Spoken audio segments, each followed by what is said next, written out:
உலகத்தினுடைய ஆடம்பரம், உலகத்தினுடைய அந்த ஜீனத், இதை நாடி அல்லாஹ்வினுடைய காட்டிய ஒழுக்கங்களை விட்டு நீங்கள் போய்விடாதீர்கள். அதில் ரொம்ப கவனமாக இருங்கள். ஒழுக்கம் ஒரு பெண்மணிக்கு மிக மிகவும் முக்கியமான ஒன்று. நபிகளார் சொன்ன இன்னொரு செய்தி முஸ்னத் அகமதில் இடம்பெறுகிறது.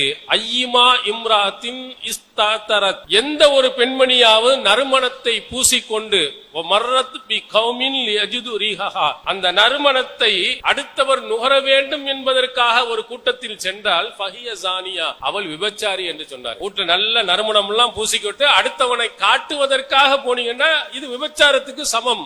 அடுத்தவனை ஈர்க்கிறீங்க, ஆண்களை கெடுக்கிறீர்கள். அந்நியர்கள் இருக்கும் அவைகளில் நறுமணங்களை பூசிக்கொண்டு என்ன செய்யக்கூடாது, போகக்கூடாது. எந்த அளவுக்கு சொன்னார்கள் என்றால், ஐயிமா இம்ராத்தின் அசாபத் பஹூரன் வலா தஷ்ஹது மானா இஷா அல் ஆஹிரா. சஹீஹ் முஸ்லிமில் இடம்பெறுகிறது, யார் நறுமண புகையை போட்டுக் கொண்டார்களோ அவர்கள் இஷா தொழுகையில் நம்முடன் கலந்து கொள்ள வேண்டாம், தொழுகை கூட வந்துடாதீங்க. உங்க நறுமண புகை அடுத்தவர்களை கெடுத்து விடலாம். ஒரு பெண்மணி வெளியே செல்லும் பொழுது நறுமணங்கள், பூக்கள், குறிப்பாக மல்லிகை பூவை தலை நிறையாக வைத்துக் கொண்டு ஆண்கள் இருக்கும் அவைகள்ல போகக்கூடாது. இந்த மல்லிகை என்பது என் மன்னன் மயங்கும் பூ அல்லவோ என்று ஒரு கவிஞன் சொல்லுவார். மல்லிகை பூ அவனுடைய மன்னனை மயக்கக்கூடியது. அந்த பூவை முகந்தோம் என்று சொன்னால் அது ஒரு விதமான ஈர்ப்பை கொடுக்கும். அதனால்தான் திருமணம் அன்று மணமகளுக்கு மல்லிகை பூவை தலை நிறைய வச்சு கொடுக்கிறாங்க. அளவற்ற அருளாளனும் நிகரில்லா பேரன்புடையனுமாகிய எல்லாம் வல்ல அல்லாஹ் ஒருவனுக்கே புகழ் அனைத்தும் குறித்து, அகிலத்திற்கோர் அருள் கொடையாம் அண்ணலம் பெருமகனார் ஸல்லல்லாஹு அலைஹி வஸல்லம் அவர்கள் மீதும், அவர்களின் சொல் செயலினை தவறாது பின்பற்றி ஒழுகிய நல்லற தோழர்கள் மற்றும் நாம் அனைவர்கள் மீதும் எல்லாம் வல்ல அல்லாஹுவின் வற்றா பெருங்கருணை என்றென்றும் நிலவட்டுமாக. எல்லாம் வல்ல அல்லாஹுவின் நல்லடியார்களே, எல்லாம் அல்ல அல்லாஹு தாலா இந்த பிரம்மாண்டமான பேருலகை படைத்து அதில் மனித சமுதாயத்தை உருவாக்குவதற்காக ஒரு ஆணையும் ஒரு பெண்ணையும் படைத்து இந்த உலகம் முழுவதிலேயும் மனித இனத்தை அல்லாஹ் பல்கி பெருக செய்திருக்கிறார்.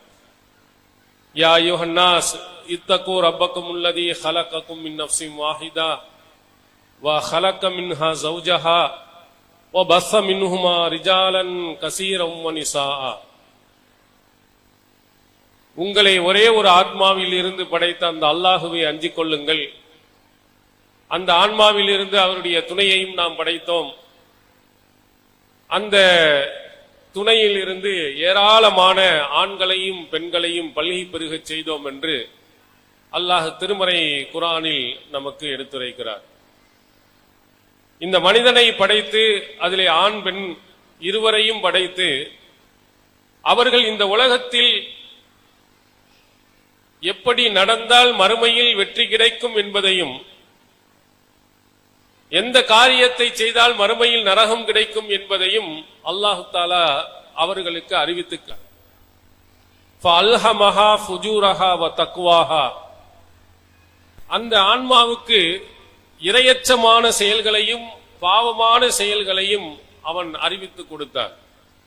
எது நல்லது எது கெட்டது என்பதையும் இந்த மனிதனுக்கு அல்லாஹ் தெரிவித்து கொடுத்திருக்கிறார். இந்த உலகத்தில் வாழக்கூடிய எந்த மனிதனாக இருந்தாலும் திருமறை குர்ஆனை படித்து பார்த்தால் எது சரியான வழிகாட்டுதல் என்பதை அவன் அறிந்து கொள்ள முடியும், எது தீமையான காரியங்கள் என்பதையும் அவன் தெரிந்து கொள்ள முடியும்.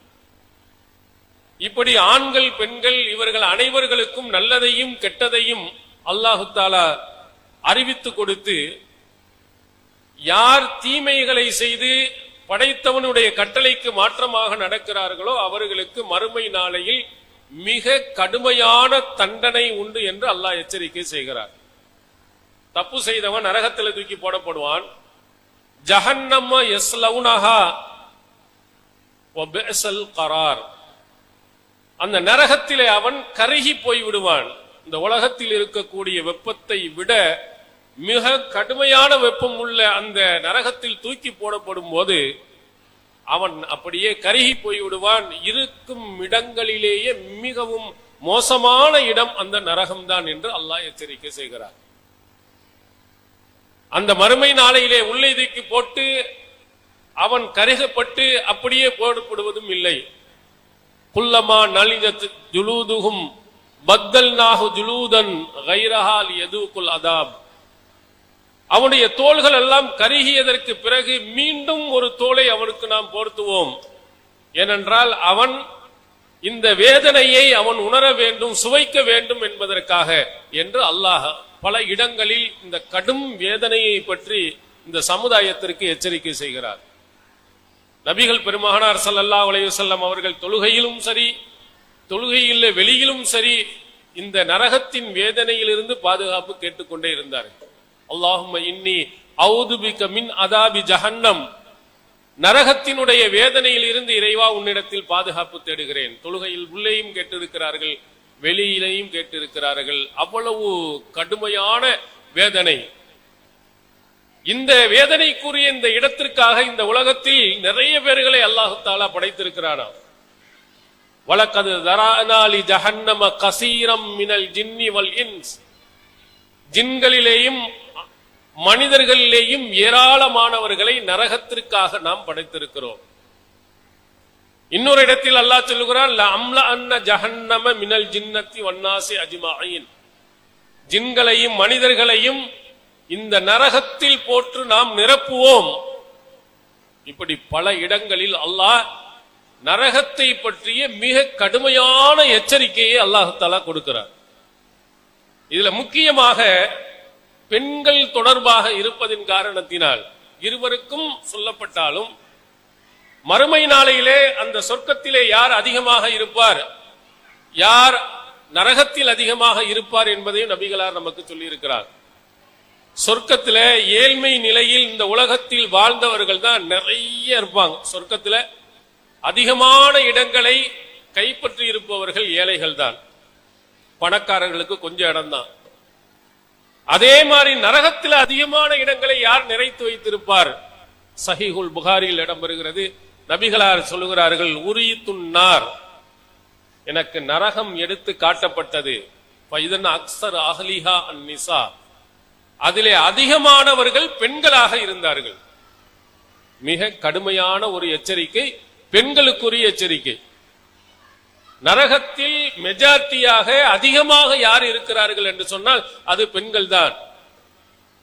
ஆண்களை விட பெண்கள் தான் அதிகமாக நரகத்தில் போய் இருக்கிறார்கள். இதை ஏன் நபிகளார் நமக்கு சொன்னார்கள்? அந்த பெரும்பான்மையான பெண்களில் ஒருவராக நீங்கள் ஆகிவிடாதீர்கள். அந்த பெரும்பான்மையான பெண்களில் ஒருவராக ஆகாமல் சிறுபான்மையினராக இருந்து சொர்க்கத்துக்கு செல்வார்களே, அப்படிப்பட்ட பெண்களில் ஒருவராக நீங்கள் ஆகிவிடுவீர்கள் என்பதற்காகத்தான் அல்லாஹ் எச்சரிக்கை செய்கிறார். நபிகள் பெருமானார் ஸல்லல்லாஹு அலைஹி வஸல்லம் அவர்கள் எந்த மாதிரி பெண்கள் நரகத்திற்கு செல்வார்கள் என்பதை நமக்கு பட்டியலிட்டு சொல்லி இருக்கிறார்கள். என்ன காரணத்தினால் அவர்கள் நரகத்திற்கு போனார்கள் என்பதையும் சொல்லி இருக்கிறார்கள்.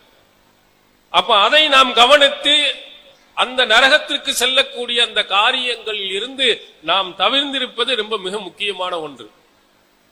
சஹீஹ் முஸ்லிமில் இடம்பெறும் செய்தி, நபிகளார் சொல்லுகிறார்கள், நிசாவுன் காசியாத்துன் ஆரியாத்துன் முமீலாத்துன் மாயிலாத்துன் ஊசஹுன்ன. சில பெண்கள் அவர்கள் ஆடை அணிந்தும் நிர்வாணிகளாக இருப்பார்கள். ஆடை அணிந்திருப்பாங்க, ஆனா அது ஆடை அணிஞ்ச மாதிரியே இருக்காது. அது போட்டது ஒண்ணுதான், போடாது ஒண்ணுதான். மெல்லிய ஆடைகளை அணிந்திருக்கக்கூடிய பெண்கள், தங்களுடைய தலைகளை சாய்த்து அடுத்தவர்களை ஈர்க்கக்கூடிய பெண்கள். ரெண்டு முக்கியமான விஷயத்தை நபிகளார் இங்கே எச்சரிக்கை செய்கிறார்கள். சில பெண்கள் இஸ்லாம் சொன்னும் ஆடை ஒழுங்குகளை பேணாமல் அரைகுறை ஆடைகளுடன் வெளியில் சுட்டுக் கொள்ளக்கூடிய பெண்கள், அவர்களுடைய அலங்காரத்தின் காரணத்தினால் அந்நிய ஆண்களை ஈர்க்கும் பெண்கள். இந்த ரெண்டு பேர் இருக்காங்க. லா யத்ஹுலூனல் ஜன்னா, இவர்கள் சொர்க்கத்தில் நுழைய முடியாது. ஏன்? வலா யஜிதுன ரீஹஹா, அதனுடைய வாடையை கூட நுகர முடியாது. இது எவ்வளவு பெரிய எச்சரிக்கை என்பதை பெண்கள் விளங்கிக் கொள்ளுங்கள். சொர்க்கத்துக்கும் போக முடியாது. சரி, தூரமாக இருந்து சொர்க்கத்தினுடைய அந்த வாசனையாவது கிடைக்குமா என்றால் மிக தூரமான இடங்களிலே அந்த பெண்கள் நரகத்தில் கிடப்பார்கள். இப்ப இது எவ்வளவு கடுமையான எச்சரிக்கை என்பதை பாருங்கள். ஒரு பெண்மணி ஆடை விஷயத்தில் எவ்வளவு முக்கியத்துவம் கொடுக்க வேண்டும். இன்றைய உலகத்தில் ஆடைகள் விஷயத்தில் பெண்கள் எவ்வளவு முக்கியத்துவம் கொடுத்திருக்கிறார்கள். திருமறை குர்ஆன் நமக்கு சொல்கிறது, குல் யா அய்யுஹன் நபி குல்லி அஸ்வாஜிக வ பனாதிக வ நிசாஇல் முஃமினீன் யுத்னீன அலைஹின்ன மின் ஜலாபீபிஹின்ன. நபியே, உம்முடைய மனைவிமார்களுக்கு, உன்னுடைய பெண் மக்களுக்கு, மூமினான எல்லா பெண்களுக்கும் சொல்லுங்கள், அவர்கள் தங்களுடைய ஜில்பாபுகளை தன்னுடைய மேலே போட்டுக் கொள்ளட்டும், ஆடைகளை போட்டு மறைத்துக் கொள்ளட்டும். இன்னொரு இடத்தில் திருக்குர்ஆன் சொல்லுகிறது, வலா யுபதீன ஸீனத்தஹுன்ன இல்லா மா ஸஹர மின்ஹா. சாதாரணமாக தெரியக்கூடிய இரு கைகள் முகங்களை தவிர்த்து மற்ற எந்த அலங்காரங்களையும் வெளியே அவர்கள் காட்டாமல் இருக்கட்டும். அடுத்து அல்லாஹ் சொல்றான், வல் யல்ரிபுன பிஹுமுரிஹின்ன அலா ஜுயூபிஹின்ன. தங்களுடைய மார்பகங்கள் மீது தங்களுடைய ஆடைகளை அவர்கள் போட்டுக் கொள்ளட்டும். ஆடைகள் இல்லாத ஒரு காலகட்டம் நபிகளாரினுடைய காலம். இன்றுதான் நிறைந்து ஆடைகள் கொட்டி கிடக்கிறது. ரசூலுல்லாஹி ஸல்லல்லாஹு அலைஹி வஸல்லம் உடைய காலத்தில் ஆடைகள் மிக மிக குறைவு. நீங்கள் நபிமொழியை படித்திருப்பீர்கள். ரசூல் ஸல்லல்லாஹு அலைஹி வஸல்லம் அவர்கள் பெருநாள் தொழுகைக்கு எல்லா பெண்களும் வர வேண்டும் என்று சொன்னார்கள். கன்னி பெண்கள் வர வேண்டும். தொழுகை கடமையே இல்லாமல் இருந்தாலும் கூட அவர்களும் கூட வர வேண்டும் என்று சொன்னார்கள். அப்போ அங்க இருக்கக்கூடிய பெண்மணிகள் கேட்கிறாங்க, அல்லாஹ்வின் தூதர் அவர்களே, இந்த தலையில போடு துண்டு ஹிமார் இல்லை என்று சொன்னால் அந்த பெண்மணி என்ன செய்வாள்? ஒரு தலையில போறதுக்கு ஒரு துண்டு கூட இல்லாம நம்ம இருக்கிறோமா? எவ்வளவு அடிக்கடிக்கு நாம் வாங்கி வைத்திருக்கிறோம், என்னென்ன கலர்ல நாங்க வாங்கி வைத்திருக்கிறோம். அங்க கேட்கிறார்கள், அது இல்லைன்னா என்ன செய்யறது? கூடுதலாக ஒன்றெண்டு வைத்திருக்கக்கூடிய தன்னுடைய சகோதரி கொடுத்து அங்கே திடலுக்கு அனுப்பி வைக்கட்டும் என்று சொன்னார்கள். அப்ப அன்றைய காலத்தில் இருந்த பெண்மணிகளுக்கு கூடுதலான ஆடைகள் கூட இல்லை. அப்படிப்பட்டவர்களுக்கு இந்த திருக்குர்ஆன் வசனம் சொல்லுகிறது, உங்கள் மார்பகங்கள் மேலே ஆடைகளை போட்டு மறைத்துக் கொள்ளுங்கள். ஆயிஷா நாயி அவர்கள் சொல்லுகிறார்கள், சஹீஹுல் புகாரியில் இடம்பெறுகிறது, யர்ஹமுல்லாஹுல் முஹாஜிராத்தில் உவல். ஆரம்ப காலத்தில் ஹிஜ்ரத் செய்து வந்தார்களே அந்த பெண்மணிகளுக்கு அல்லாஹு தஆலா அருள் புரியட்டும். ஏன் இந்த துஆவை செய்கிறார்கள்? அவர்கள் சொல்லுகிறார்கள், வல் யல்ரிபுன பிஹுமுரிஹின்ன. தங்களுடைய அந்த மேலாடைகளின் மூலமாக அவர்கள் தங்கள் மார்பகங்களை மறைத்துக் கொள்ளட்டும் என்ற வசனம் இறங்கியவுடன் ஷகக்ன முரூதஹுன்ன ஃபஹ்தமர்ன பிஹா. தங்களுடைய கீழாடை கூடுதலாக இருக்கிற அந்த ஒன்றை கிழித்து மேலே போட்டு மூடிக்கொண்டார்கள். எனவே அல்லாஹு தஆலா உன் கட்டளையை உடனே நிறைவேற்றி அந்த பெண்மணிக்கு அல்லாஹு தஆலா அருள் புரியட்டும். இது இஸ்லாம் சொல்லும் ஆடை ஒழுங்குகளில் நபி தோழியர்கள் எவ்வளவு கவனத்துடன் இருந்திருக்கிறார்கள். இன்று இருக்கக்கூடிய பெண்மணிகளுடைய ஆடை ஒழுங்குகள் எப்படி இருக்கிறது என்பதை நீங்கள் பாருங்கள். மார்க்கம் சொல்லுகிறது, ஆடைகளில் முகம் இரு கைகள் தவிர்த்து மற்ற அனைத்தையும் மறைத்திருக்கணும். இறுக்கமான ஆடைகளை அணியக்கூடாது. அடுத்தவர்களை ஈர்க்கும் வகைகளிலும் ஆடைகளை அணியக்கூடாது. ஆனால் இன்று நீங்கள் அதற்காக போடப்படக்கூடிய புர்கா கடைகளில் நீங்கள் போய் பாருங்கள், எத்தனை வகை வைத்திருக்கிறான் என்று பாருங்கள். என்னங்க, உடம்பு மறைக்கிறதுக்கு தானே ஏதாவது ஒண்ணு வாங்கி போட்டு வர வேண்டியதானே. அப்புறம் அதுல பார்த்தோம்னா அம்பர்லா கொடை அப்படி இப்படின்னு சொல்லிட்டு எத்தனையோ வகை வகையா நீளமா பின்னாடி டிசைனாக எத்தனை வகையான வகையில் போட்டு வைத்திருக்கிறான்னு நீங்க போய் பாருங்க. நீங்க போய் கடையில போய் உங்க உயரம் எவ்வளவோ என்னவோ அதுக்கு மாதிரி ஒரு கருப்பு கலரோ அல்லது என்ன கலரோ ஒன்னு வாங்கிட்டு வந்துடுறோமா? நிறைய டிசைன்கள் இருக்கிற மாதிரி உள்ள இடத்துல போய் நம்ம வாங்குகிறோமா? எப்படி வாங்க வேண்டும்? மார்க்கம் என்ன சொல்கிறது? அடுத்தவர்களை ஈர்க்கும் விதத்தில் ஆடைகள் இருக்கக்கூடாது. எந்த ஆடையா இருந்தாலும் சரி. இந்த புர்காவை மட்டும் இல்ல, சேலைகளை கொண்டு கூட மறைத்துக் கொள்ளலாம். துப்பட்டியை வச்சிருக்கிறாங்க, அதை கொண்டு கூட மறைத்துக் கொள்ளலாம். அதெல்லாம் ஆரம்ப காலத்தில் நீங்கள் பார்த்தீர்களே, ஆனால் துப்பட்டியை பார்த்தீங்கன்னா அது பெரிய இதா இருக்கும். ஒரு 5 மீட்டர் 6 மீட்டருக்கு மேல நல்ல கவர் பண்ணி கொண்டு வருவாங்க. இப்போ கூட வயதானவர்கள் அதை போடுறாங்க. அப்படியும் என்ன செய்யலாம்? மறைத்துக் கொள்ளலாம். என்ன இரு கைகள் முகம் தெரியாத அளவுக்கு முழுமையாக மறைத்துக் கொள்ளணும். அந்த ஆடைகள் அடுத்தவர்களை ஈர்க்கும் விதமாக அமைந்து விடக்கூடாது. அப்படி இருந்தால் நபி ஸல்லல்லாஹு அலைஹி வஸல்லம் அவர்கள் சொன்ன கடும் எச்சரிக்கை என்ன? அவர்கள் சொர்க்கத்துக்கும் போக முடியாது, சொர்க்கத்தினுடைய வாடையை கூட நுகர முடியாது என்று நபி ஸல்லல்லாஹு அலைஹி வஸல்லம் அவர்கள் கடுமையாக நமக்கு எச்சரிக்கை செய்திருக்கிறார். ஏன் இப்படி ஆடைகள்ல புர்கா போட்டு ஒரு குரூப், புர்கா இல்லாமல் நம்முடைய பிள்ளைகள், பருவ வயது அடைந்த பிள்ளைகளுக்கெல்லாம் ஆடைகள் எல்லாம் எப்படிப்பட்ட ஆடைகள் வாங்கி கொடுக்கிறார்கள்? எல்லாமே என்னத்தை நீங்க பார்த்தீர்கள் என்று சொன்னால் அனைத்துமே நாடகங்கள், சினிமாக்கள், இவைகளில் காட்டப்படக்கூடிய ஆடைகளை தான் அதிகமாக வாங்குறார். அதுல அரைகுறையாக வரக்கூடிய ஆடைகள், மோசமாக இருக்கக்கூடிய ஆடைகள் நடிகர்களின் மூலமாக உங்களுக்கு அறிமுகம் செய்யப்பட்டு விட்டால் உடனே அதே மாதிரி ஆடைகள் வேண்டும் என்று வாங்கிக் கொள்கிறோம். அதுக்கு நடிகையினுடைய பெயர்களை வைத்துக் கொள்கிறார்கள். அது மாதிரி ஆடைகளை வேண்டும் என்று அரைகுறை ஆடைகளுடன் நம்முடைய பிள்ளைகளுக்கு நாம் வாங்கி கொடுத்து எல்லாத்தையும் அழகு பார்க்கிறோம். அந்நியர்களுக்கு முன்னால், ஆடவர்களுக்கு முன்னால் அரைகுறை ஆடைகளுடன் போகக்கூடிய பெண்மணிகள். இது பெருசா நீங்கள் ஆய்வு செய்ய வேண்டிய இல்லை. திருமணம் நடக்கக்கூடிய மண்டபங்களிலே போய் அங்கே உடுத்தி இருக்கக்கூடிய ஆடைகளை நீங்கள் பார்த்தாலே எவ்வளவு மோசமாக இருக்கிறது என்பதை நீங்கள் விளங்கிக் கொள்ளலாம். இதெல்லாம் எதை உங்களுக்கு காட்டுகிற? நீங்கள் எல்லாம் அனைவர்களும் அமர்ந்து கொண்டு நாடகங்களை பார்க்கிறீர்களே, நாடகங்களில் பார்க்கக்கூடிய அனைத்து விதமான ஆடைகள் அனைத்தும் உங்களை ஈர்க்கிறது. ஒரு காலத்தில் எவ்வளவு பேணுதலாக நாம் இருந்தோமோ அது காலங்கள் உருண்டோட அனைத்து விதமான ஆடை ஒழுங்குகளும் விலகி போய் இன்று இருக்கக்கூடிய பொதுவாக மக்களிடத்தில் இருக்கக்கூடிய ஆடைகளும் நம்முடைய பிள்ளைகளுடைய உள்ளே வந்துவிட்டது. நீங்கள் ஆரம்ப காலத்தில் இருந்த ஒழுக்கங்களை, அதுல குறிப்பாக மாற்று மதத்தவர்கள் எழுதிய கவிதைகளை நீங்கள் படித்து பார்த்தீர்கள் என்றால் ஆடை ஒழுங்குல எவ்வளவு உயர்வாக அவர்கள் இருந்திருக்கிறார்கள் நீங்க பார்க்கலாம். 1967 ஆண்டு உடுமலை நாராயண கவி அப்படின்னு சொல்ல ஒரு ஆளு எழுதிய ஒரு பாடல். நான்லாம் பிறக்கிறதுக்கு முன்னாடியே எழுதின பாடல். அதுல ஒரு செய்தியை சொல்லுவார். இப்படித்தான் இருக்க வேண்டும் பொம்புல அப்படின்னு ஒரு பாட்டல்ல இருக்கு. இப்படித்தான் இருக்க வேண்டும் பொம்புல, இங்கிலீஷ் படித்தாலும் இன்ப தமிழ் நாட்டில இப்படித்தான் இருக்க வேண்டும் பொம்புல. நீ இங்கிலீஷ் படிச்சுட்டு மேலையிலிருந்து வந்தாலும் நம்மளுக்கென்று ஒரு கலாச்சாரம் இருக்கு, அது மாதிரிதான் நீ நடக்கணும்.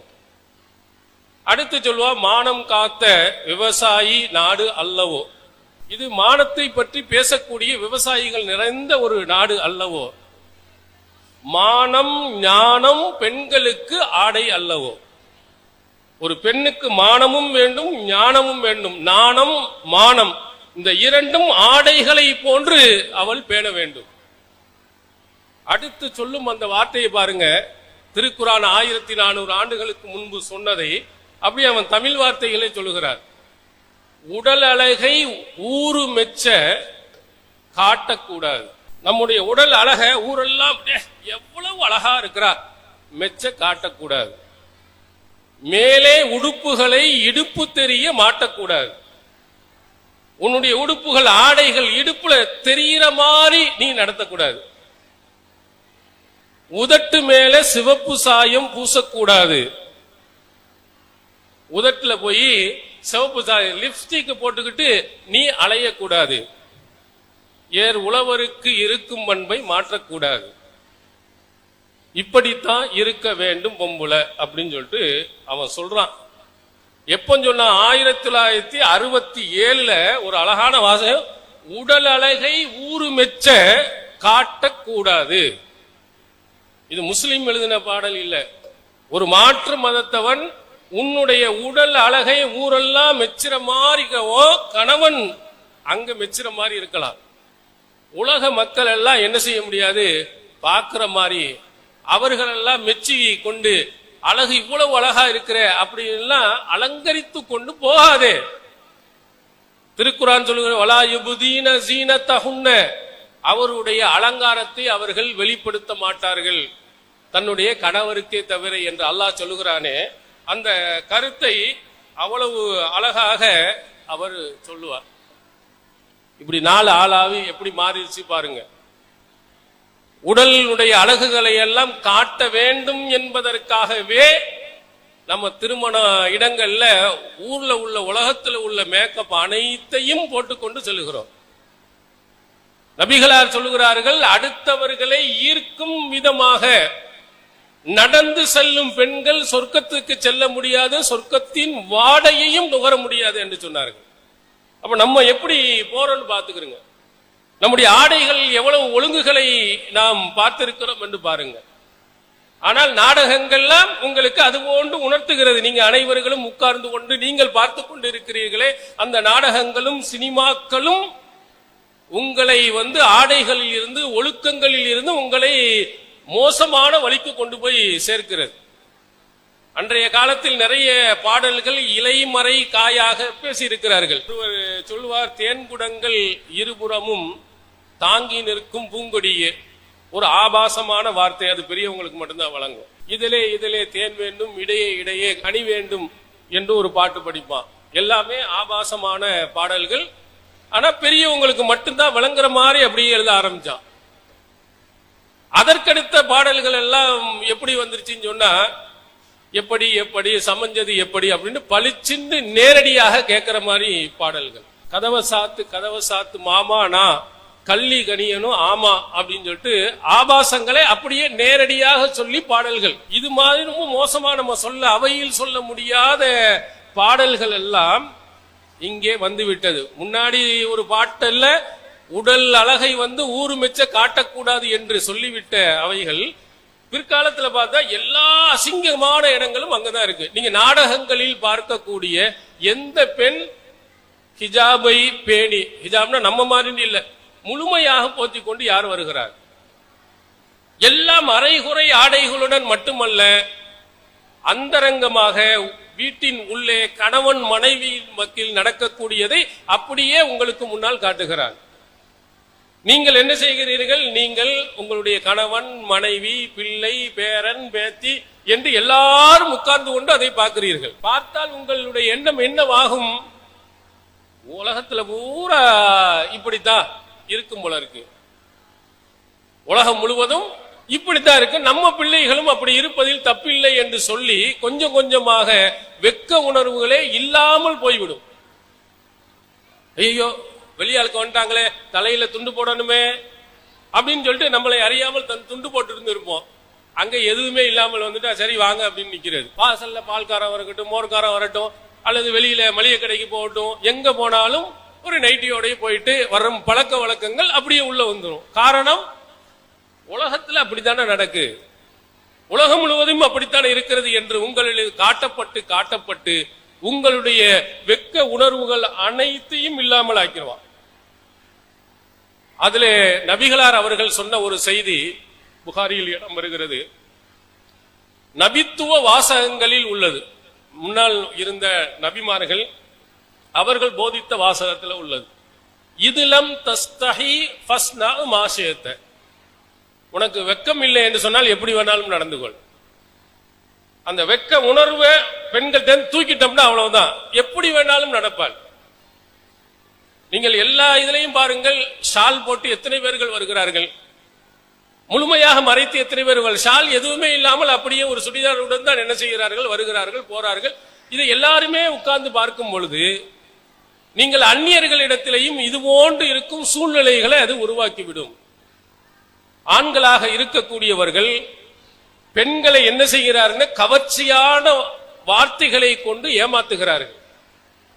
பெண் சுதந்திரம், பெண்களுக்கு இருக்க வேண்டிய வீரம், உங்களுக்கு முடியாதது என்ன இருக்கிறது என்று உங்களை உசுப்பேத்தி நீங்கள் என்ன வேணாலும் செய்யலாம் என்று ஆண்களுக்கு நிகராக நீங்கள் இருக்கிறீர்கள் என்று சொல்லி உங்களுடைய வெக்க உணர்வுகளை எல்லாம் ஓரம் கட்டிவிட்டு ஆண்கள் எப்படி சமமாக போகிறார்களோ அது மாதிரி உங்களையும் நடக்க வைத்து விடுவார்கள், நடக்க வைக்கிறார்கள். நிறைய பெண்களை ஏமாத்துகிறார்கள், வார்த்தைகளை சொல்லி ஏமாற்றிருக்கிறார்கள். நீங்கள் வரலாறை படித்தீர்களேயானால், நடப்புகளை படித்தீர்களேயானால் உங்களுக்கு அழகாக தெரியும். ஒரு பெண்மணி பேஸ்புக்ல சொல்றார், ஒரு ஆள் கேட்கிறாரு, நீங்க எங்க இருக்க? தனியா இருக்கிறோம். அந்த பெண்ணு அவங்க அப்பாவுடன் 7 வருடங்கள் பேசாமல் இருக்கிறார். அப்பா பேசல. என்ன காரணம் என்று அந்த பெண்மணி சொல்லுகிறார், நான் தான் செய்தது தவறு. எங்க அப்பாவினுடைய நம்பிக்கையை நான் உடைத்து விட்டேன். என்னை ஒருவன் ஏமாற்றி விட்டான். எங்க அப்பா என் மேல அவ்வளவு அளவு கடந்த நம்பிக்கை வைத்திருந்தார். அவருடைய நம்பிக்கையை எல்லாம் சிதறடித்து விட்டு நான் வந்து விட்டேன். எனவே என்னுடைய தந்தை உடல்நிலை பாதிக்கப்பட்டு இதுவரையிலும் என்கிட்ட பேசலங்கிறார். எப்ப விளங்குகிறது? அப்போ முன்னாடி உள்ளவன்மே எப்படி நம்பிக்கை வார்த்தைகளை ஊட்டியிருப்பான். நீ இல்லன்னா உலகத்துல எதுவுமே இல்லை அப்படின்னு சொல்லுவான். கொஞ்ச நாளையிலேயே ஏமாத்திட்டு போயிடறான். இந்த மாதிரி ஆண்களாக இருப்பவர்கள் நிறைய ஏமாற்றி கவர்ச்சியான வாசகங்களை கொண்டு உங்க பெண்களை ஏமாற்றுகிறார்கள். இஸ்லாம் ஏமாந்து விடாதீர்கள் என்று சொல்லுகிறது. உலகத்தினுடைய ஆடம்பரம், உலகத்தினுடைய அந்த ஜீனத், இதை நாடி அல்லாஹ்வினுடைய காட்டிய ஒழுக்கங்களை விட்டு நீங்கள் போய்விடாதீர்கள். அதில் ரொம்ப கவனமாக இருங்கள். ஒழுக்கம் ஒரு பெண்மணிக்கு மிக மிகவும் முக்கியமான ஒன்று. நபிகளார் சொன்ன இன்னொரு செய்தி முஸ்னத் அகமதில் இடம்பெறுகிறது. ஐயிமா இம்ராத்தின் இஸ்தாதரத், எந்த ஒரு பெண்மணியாவது நறுமணத்தை பூசிக்கொண்டு அந்த நறுமணத்தை அடுத்தவர் நுகர வேண்டும் என்பதற்காக ஒரு கூட்டத்தில் சென்றால் ஃபஹிய ஜானியா, அவள் விபச்சாரி என்று சொன்னார். வீட்டுல நல்ல நறுமணம் எல்லாம் பூசிக்கிட்டு அடுத்தவனை காட்டுவதற்காக போனீங்கன்னா இது விபச்சாரத்துக்கு சமம். அடுத்தவனை ஈர்க்கிறீங்க, ஆண்களை கெடுக்கிறீர்கள். அந்நியர்கள் இருக்கும் அவைகளில் நறுமணங்களை பூசிக்கொண்டு என்ன செய்யக்கூடாது? போகக்கூடாது. எந்த அளவுக்கு சொன்னார்கள் என்றால், ஐயிமா இம்ராத்தின் அசாபத் பஹூரன் வலா தஷ்ஹது மானா இஷா அல் ஆஹிரா. சஹீஹ் முஸ்லிமில் இடம்பெறுகிறது, யார் நறுமண புகையை போட்டுக் கொண்டார்களோ அவர்கள் இஷா தொழுகையில் நம்முடன் கலந்து கொள்ள வேண்டாம். தொழுகை கூட வந்துடாதீங்க. உங்க நறுமண புகை அடுத்தவர்களை கெடுத்து விடலாம். இது ரசூலுல்லாஹி ஸல்லல்லாஹு அலைஹி வஸல்லம் அவர்கள் ஒரு பெண்மணி வெளியே செல்லும் பொழுது நறுமணங்கள், அதை போன்று பூக்கள், குறிப்பாக மல்லிகை பூவை தலை நிறையாக வைத்துக் கொண்டு ஆண்கள் இருக்கும் அவைகளில் போகக்கூடாது. இந்த மல்லிகை என்பது என் மன்னன் மயங்கும் பூ அல்லவோ என்று ஒரு கவிஞன் சொல்லுவார். மல்லிகை பூ அவனுடைய மன்னனை மயக்கக்கூடியது. அந்த பூவை முகந்தோம் என்று சொன்னால் அது ஒரு விதமான ஈர்ப்பை கொடுக்கும். அதனால்தான் திருமணம் அன்று மணமகளுக்கு மல்லிகை பூவை தலை நிறைய வச்சு கொடுக்குறாங்க. ரோஜா பூவை தலை நிறைய வைக்கிறது இல்லை. ஏன்னா வேற பூக்களை எல்லாம் தலையில வைக்க மாட்டாங்க. ஏன்? மல்லிகை பூவுக்கு அதுக்கு ஒரு ஈர்ப்பு சக்தி இருக்கு, அதுக்கு ஒரு இது இருக்கு. இது மாதிரி உள்ளவைகளை எல்லாம் தலை நிறைய வைத்துக் கொண்டு ஆண்கள் உள்ள பகுதிகளுக்கு நீங்கள் சென்றால் நபிகளாரின் சொன்னபடி நறுமணத்தை பூசிக்கொண்டு அதை நுகர வேண்டும் என்பதற்காக நிறைய அடிச்சுக்கிட்டு நீங்க போனீங்கன்னா விபச்சாரி என்று நபிகளார் சொன்னாங்க. இது எவ்வளவு கடுமையான எச்சரிக்கை என்று பாருங்க.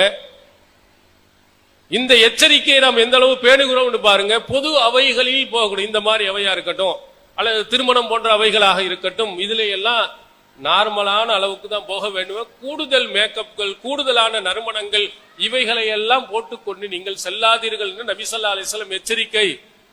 அப்படி போனீங்கன்னா நீங்கள் விபச்சாரிக்கு சமம் என்று நபி ஸல்லல்லாஹு அலைஹி வஸல்லம் அவர்கள் நமக்கு சொல்லி இருக்கிறார். இவைகளை நீங்கள் கவனத்தில் கொள்ளுங்க. அடுத்து முக்கியமாக ரசூல் ஸல்லல்லாஹு அலைஹி வஸல்லம் அவர்கள் சொன்னார்கள், லா யஹ்லுவன்ன ரஜுலும் பி இம்ராத்தின், எந்த ஒரு ஆணும் எந்த ஒரு பெண்ணினும் தனித்திருக்க வேண்டாம்.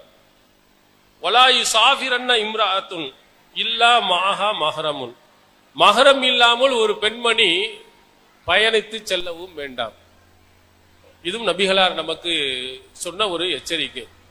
ஒரு ஆணும் பெண்ணும் தனித்து இருக்க வேண்டாம். இதுல முக்கியமா பெற்றோர்கள் கவனிக்க வேண்டும். தன்னுடைய மகள் வெளியில் ஒரு ஆணுடன் தனித்து இருக்கிறாளா இல்லையாங்கிறத ரொம்ப கவனிங்க.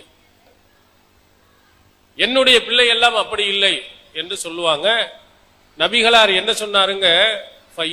சாலிசஹுமா ஷைத்தான், இந்த ரெண்டுல மூணாவது ஆளா ஷைத்தான் இருந்து கெடுத்துருவான்னு சொன்னாங்க.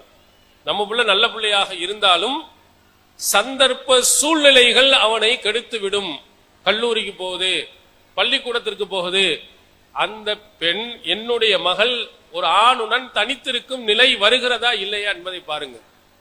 அப்படி இருக்க கூடாது, தனித்து பயணம் செய்ய போகிறாளா, அதையும் நீங்கள் கவனியுங்கள். முழு பாதுகாப்பு இருந்தால் மட்டும்தான் தனித்து பயணத்துக்கு அனுமதி. ஆனால் இன்று இந்த உலகத்தில் நடக்கும் நடப்புகளை நீங்கள் பாருங்கள். தனியாக 2 பேரும் 2 வீலர்ல நிறைய பறந்து போயிட்டே இருக்கிறத பார்க்கலாம். நீங்க வண்டியில போட்டீங்கன்னால பார்க்கலாம். நிறைய மாற்று மதத்தவர்கள் கூட புர்கா அணிஞ்சிட்டு யாருக்கும் தெரியக்கூடாது என்று இன்னொருவரோட போறாங்க. அதனால் தான் பிரச்சனைகள் ஏற்படுகிறது. இதை இஸ்லாம் ஆரம்பத்திலேயே கிள்ளி எறிகிறது. ஒரு ஆணும் பெண்ணும் தனித்து இருக்கும் நிலையை ஏற்படுத்திடாதீங்க, தனியாக பயணம் செய்யும் நிலையையும் ஏற்படுத்தி விடாதீர்கள்.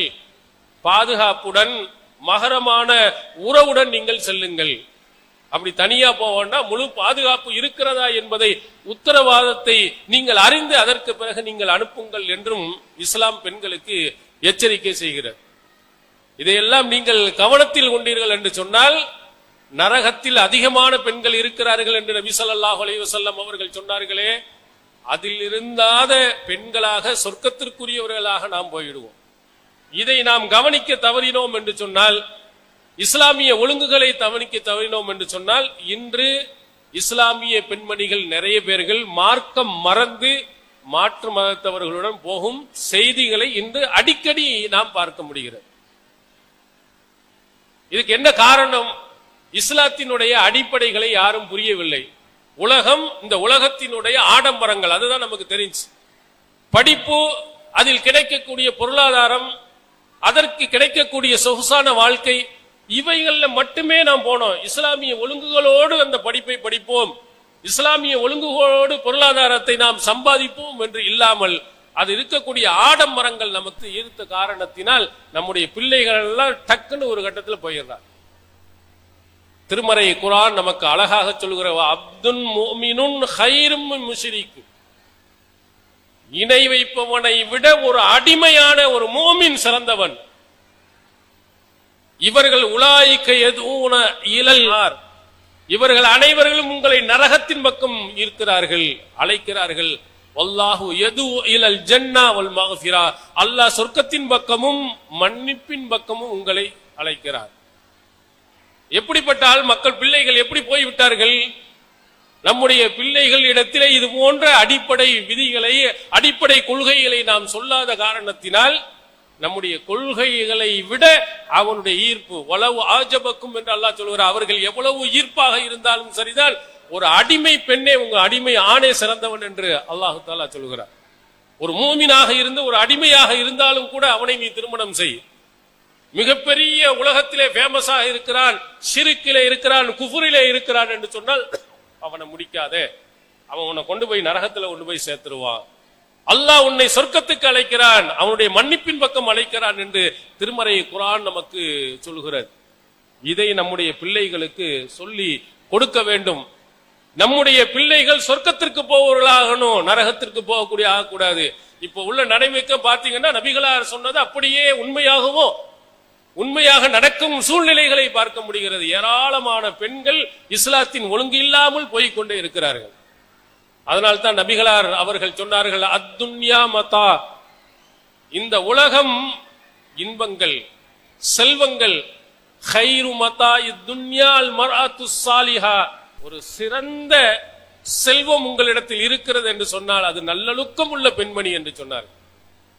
மிகப்பெரிய செல்வத்தை நீங்கள் ஈட்டு வைத்திருக்கிறீர்கள், உங்களுடைய பிள்ளை சாலிஹான பிள்ளையாக, நல்லொழுக்கம் உள்ள பிள்ளையாக, ஈமானில் உறுதி உள்ள பிள்ளைகளாக உருவாக்கணும். இது நபிகளார் நமக்கு எச்சரிக்கையுடன் சொன்ன ஒரு அறிவுரை. நபிகளார் சொன்னார்கள், யார் மன் வஜத சலாசன் வஜ ஹலாவத்தல் ஈமான், யார் 3 விஷயங்கள் இருக்கிறதோ அவர் ஈமானை சுவைத்து விட்டார். அதுல கடைசியா நபிகளார் சொன்னது,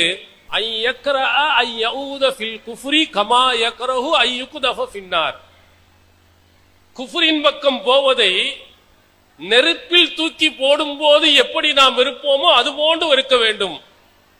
அப்படி ஒருவன் இருந்தான் ஈமானின் சுவையை அறிந்து விட்டான் என்று நபிகளார் நமக்கு சொன்னார்கள். நம்முடைய பிள்ளைகள் அப்படி இருக்கணும்.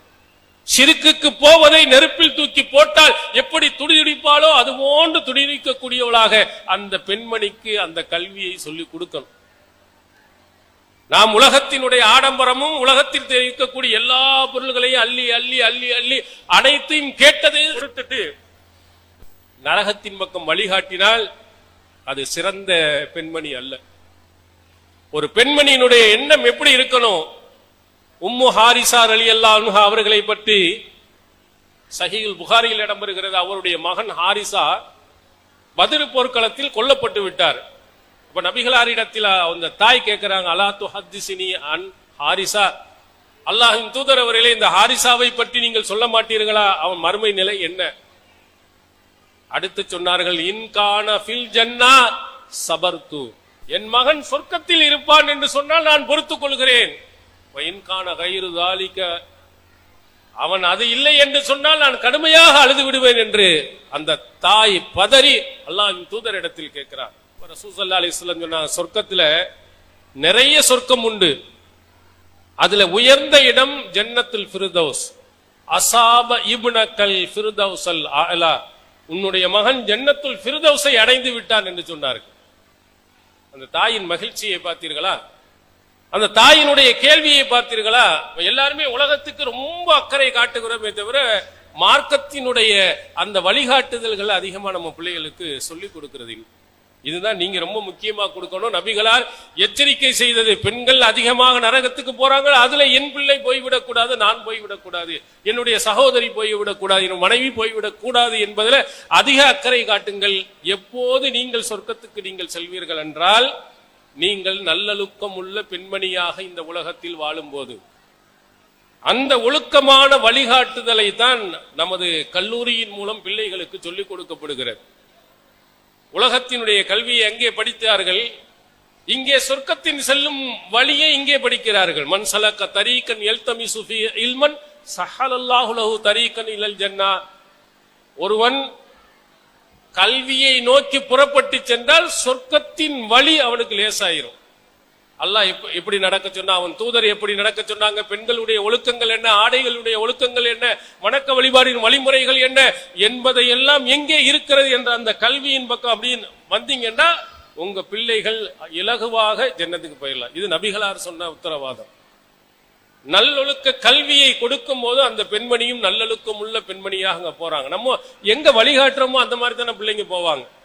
நீங்க மார்க்கத்தை பற்றி ஒன்றுமே சொல்லிக் கொடுக்காமல் உலகத்தை மட்டுமே அவர்களுக்கு போதித்து கொண்டே வந்தால் அந்த வழியில் போவார்கள். அந்த மக்கள் எப்படி இருக்கிறார்களோ அதே போன்றுதான் நடப்பார்கள். மார்க்கத்தினுடைய வழிகாட்டுதல் இல்லாமல் போய்விடும். எனவே அப்படிப்பட்ட ஒரு சூழ்நிலை நம்முடைய பிள்ளைகளுக்கு வந்துவிடக் கூடாது. அதை நீங்கள் மனதில் கவனத்தில் கொண்டு மார்க்கத்தை சரியாக புரிந்து மார்க்கத்தினுடைய ஒழுங்குகளை படித்து நம்முடைய பிள்ளைகளுக்கும் அந்த ஒழுங்குகளை கற்றுக் கொடுத்து மறுமை நாளில் அல்லாஹ் நமக்கு வைத்திருக்கக்கூடிய ஜன்னத்துல் ஃபிர்தௌஸ் என்ற சொர்க்கத்தை கிடைக்க எல்லாம் அல்லாஹு தஆலா அருள் புரிவானாக. வாஹிர் தாவானா அல்ஹம்துலில்லாஹி ரப்பில் ஆலமீன். அஸ்ஸலாமு அலைக்கும் வரஹ்மத்துல்லாஹி. அல்லாஹு அக்பர், அல்லாஹ்